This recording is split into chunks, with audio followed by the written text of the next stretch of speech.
घेतो आणि त्याप्रमाणे आपण काम करतो. याच्यामध्ये खरं तर म्हणजे मला आपल्या सगळ्यांचाच हा अनुभव आहे की समाज म्हणून आपल्या भावना इतक्या साध्या-सुध्या अमुक झालं म्हणून दुखावतात, तमुक झालं म्हणून दुखावतात. पण अन्नासारखा इतका महत्त्वाचा विषय की ज्याचा तुमच्या थेट म्हणजे काही वाईट झालं तर जीव जाऊ शकतो अशी स्थिती आहे. त्यामध्ये प्रचंड प्रमाणामध्ये भेसळ होते, त्यामध्ये फसवणूक होते. त्याच्याबद्दल समाज म्हणून आपण फार उदासीन आहोत. म्हणजे पनीरचं उदाहरण तुम्ही बऱ्याचदा देता. मला म्हणजे आपल्या प्रेक्षकांना मला असं वाटतं की त्याच्याबद्दल तुम्ही आत्ता सांगावं आणि ही जी उदासीनता आहे तर त्याच्याबद्दल तुम्हाला काय वाटतं? पनीरचं एक तुम्ही जर सांगितलं ते उदाहरण. अत्यंत खेदजनक आहे आणि याचं कारण असं आहे की आपण आपल्या जीवनावरती आपण कसं दिसावं याच्यावरती भरपूर मेहनत घेत असतो. एखाद्या शॉपमध्ये गेलो तर अगदी 4-5 शॉप बघणार, 10-12 कपडे, ड्रेस, शर्ट वगैरे बघणार, त्याच्यानंतर एक चूज करणार, ते फिटिंग व्यवस्थित येते की नाही ते बघणार. हे करू नये का? डेफिनेटली करा. मग आपण जे खातो किंवा जे विकत घेतो आणि त्याच्या आधारे आपण, आपलं कुटुंब, मुलं हे जे खातात त्याच्याबद्दल चौकस का राहत नाही, हा मला पडलेला खूप मोठा प्रश्न आहे. म्हणजे आता फॉर एक्झाम्पल आपण काहीतरी गेलो कुठंतरी बटाटावडा खाल्ला आणि समोर दिसतंय आपल्याला की त्याच्यामध्ये ऑइल जे आहे ते काळं दिसतंय किंवा भरपूर वाफा दिसतात. ते ऑब्व्हियसली दिसतंय की नाही काहीतरी चुकतंय.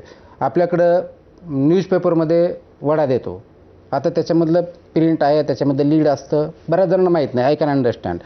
पण हे ज्यावेळेस सांगितलं जातं त्यावेळेस आपण क्वेश्चन करायला कधी शिकणार आहे की नाही, आणि हे आपण रिफ्यूज कधी करणार आहे. हॉटेलमध्ये जातो, पनीर मागतो. आता पनीर आपण जे म्हटलं, पनीर जर 1 किलो पनीर बनवायचं असेल तर सर्वसाधारणपणे 5 लिटर दूध लागतं आणि 60 रुपयाचं पर लिटर म्हैसीचं दूध असं जरी पकडलं तर 300 रुपयाचं तुम्हाला दूध होतं. मग त्यासाठी बॉईल करायला लागणारं किंवा इव्हॅपोरेट करायला लागणारी जी प्रोसेस, त्यासाठी लागणारं इंधन, त्यासाठी लागणारं लेबर, त्याबरोबर त्याच्यानंतर पॅकिंग करायला लागणारं पॅकेजिंग, त्यासाठी ब्रँडिंग वगैरे करायचं असेल ते, तर कशाही परिस्थिती 400, 450, 500 रुपयाच्या खाली तुम्हाला चांगलं पनीर ज्याचं आहे ते भेटू शकत नाही. मतलब मार्केटमध्ये आपण गेल्यानंतर आपण 200, 150, 250 रुपयाचं किलो पर किलो याप्रमाणे पनीर घेतो. त्यावेळेस आपण क्वेश्चन करत नाही, इथपर्यंत माहीत नाही हेही समजू शकतो. पण आपण मार्केटमध्ये गेल्यानंतर मला स्वस्त पनीर द्या हे सांगतो. आता हे स्वस्त पनीर आहे का पनीरच्या नावाखाली दुसरं काय आहे हा मोठा प्रश्न उभा राहतो. आणि म्हणून आम्ही यावेळेस इन्व्हेस्टिगेशन केलं.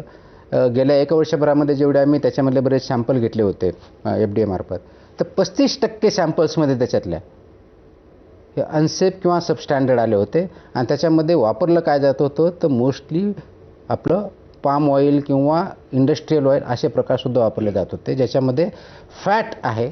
म्हणजे जे आपण प्रोटीन म्हणून खायचं त्याच्याऐवजी ट्रान्स फॅट आणि फॅट असे प्रॉडक्ट आपण खात होतो. आणि ते अक्रॉस महाराष्ट्र किंवा अक्रॉस इंडिया म्हटलं तरी चालेल अशा ठिकाणी आपण ते बघत आहोत.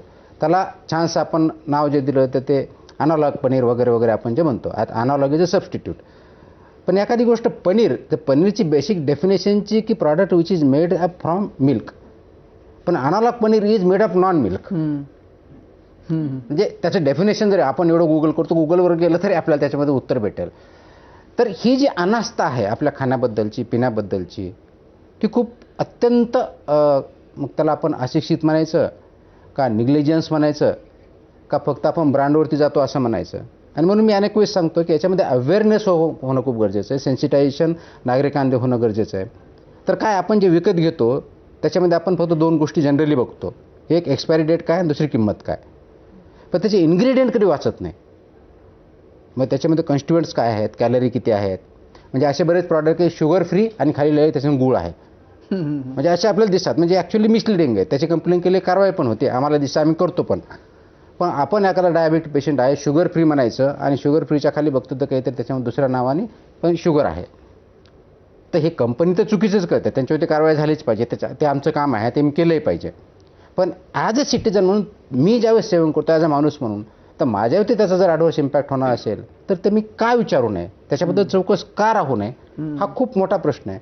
आणि म्हणून ही सर्वात मोठी गरज आज जर फूड सेक्टरमध्ये जर काय पाहिजे असेल तर नागरिकांनी याच्यामध्ये सजग राहणं, चौकस राहणं, क्वेश्चन करायला शिकणं. हे योग्य आहे का, बरोबर आहे का, आणि मला आवश्यक तेच फूड आहे का, हे भरायला करणं. आजही आपण हॉटेलमध्ये बायांना आज गेलं, रेस्टॉरंटमध्ये गेलं तर काय म्हणतो, अरे मला चांगलं जेवण दे, मला स्पायसी दे, नॉन स्पायसी दे. पण मी असं कधी ऐकलं नाही अरे मला ते सेफ फूड दे, स्टँडर्ड फूड दे. हे आम्ही कधी ऐकलं नाही. कारण अजूनही आपली कन्सेप्ट काय आहे, चांगलं वाईट, टेस्टी नॉन टेस्टी. म्हणजे आपल्याला दिसायला चांगलं आणि चवीला चांगलं पाहिजे. कलरफुल असलं की चांगलं वाटतं, whereas it is actually additive. Colour तुम्हाला दिसले फूडमध्ये नॅचरल कलर शिवाय, म्हणजे आपण समजा ऑरेंज आहे तर ऑरेंजचा ऑरेंज कलर ते विसरू शकतो. पण तुम्हाला बिर्याणी खायची आहे, राईस तर कधी लाल नसतो, तर राईस लाल असला नाही आलेला, लाल बिर्याणी नाही दिली अजून टाकणार. म्हणजे आपलेच कन्सेप्ट एवढे चुकीचे आहे. त्याच्यामुळे त्याच्यामध्ये अवेअरनेस होणं खूप गरजेचं आहे. आणि तो जर अवेअरनेस झाला आणि क्वेश्चन करायला आपण जर सुरुवात केली तर ही सिच्युएशन चेंज करायला जास्त वेळ लागणार नाही. आणि ते होणं खूप गरजेचं आहे. त्यासाठी त्याला लोक मुवमेंट म्हणा, पीपल्स मुवमेंट म्हणा, काय जे असेल ते करावं लागेल. आणि ते जर आपण करू शकलो तर हे, कारण आपण एक होलिस्टिक व्ह्यू घेतला. इंडिपेंडन्सच्या वेळेस आपल्याकडं कम्युनिकेबल डिजीजचं प्रमाण 60 ते 70% होतं आणि आज एक्झॅक्टली उलट आहे. 70% नॉन कम्युनिकेबल डिजीज वाढलेले आहेत. आता नॉन कम्युनिकेबल डिजीज काय, ओबेसिटी आलं, कॅन्सर आलं, तुमचं हार्ट आले, हे आले. याचं मेजर कारण आपण काय खातो आणि काय पितो याच्यामध्ये आहे. आणि ते जर टॅकल करायचं असेल तर फूडवरती काम करणं खूप गरजेचं आहे. तुमच्या बाबतीत असं झालंय का की जी एखादी गोष्ट तुम्ही फार आवडीनं खात होतात आणि